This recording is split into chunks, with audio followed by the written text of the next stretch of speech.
ఇప్పుడు మనం లేని వాడి గురించి మాట్లాడుకుంటున్నావా, నిజంగా ఉన్నోడి గురించి మాట్లాడుకుంటున్నావా? మనం ఆరాధిస్తున్నవాడు ఉన్నోడా లేనోడా? రాయి గుట్ట పుట్ట చెట్టు, ఏదో భ్రమ, ఏదో ఊహ? No no no. విశ్వాసమును బట్టి మనం ఆయన్ని స్పర్శించి ఉన్నాం, ఆయన స్పర్శను కూడా అందుకొని ఉన్నాం మనం.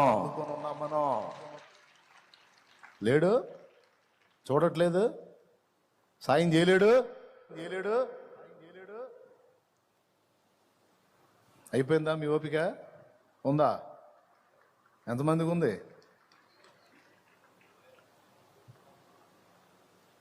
బాగా గుర్తుపెట్టుకోండి, వ్యర్థమైన మాటలేలా, అవసరమైన మాట చెప్తున్నాను, ఇది కీలకం.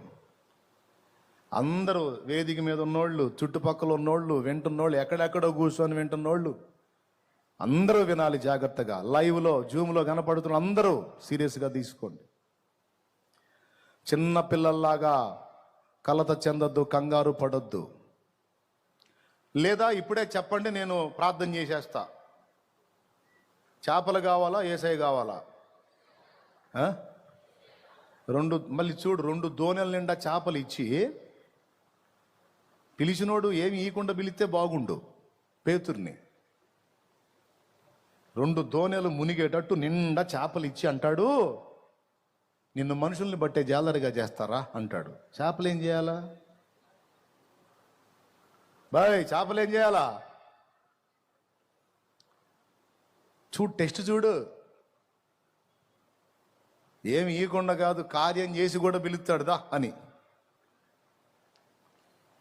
ఒకవేళ పేతురు కానీ మనలో కొంతమందిలాగా, యేసయ్యా నీ దయతో ఇప్పుడే దీవించావు తండ్రి, అసలు ఇన్ని చేపలు నా లైఫ్లో ఒక్కసారి కూడా పట్టలేదు తండ్రి, ఎప్పుడు పట్టినా నా దోనిలో ఒక మూలకే వస్తాయి తండ్రి, వామ్మో 2 దోణెలు మునిగేంత చేపలు ఇచ్చావు నాయనో, ఈ స్తోత్రం, హల్లెలూయా, గ్లోరీ గ్లోరీ గ్లోరీ అనుకుంటా.